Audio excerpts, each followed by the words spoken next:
50,000 বছরের রাস্তা হবে, যার যার কবর থেকে হাসরের মাঠ। ফুলচেরাতের পুল হবে 30,000 বছরের রাস্তা।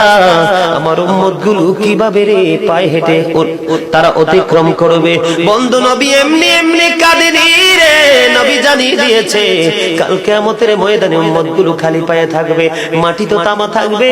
ও বন্ধু, তাদের শরীরে কোনো পোশাক থাকবে না, উলঙ্গ অবস্থায় থাকবে।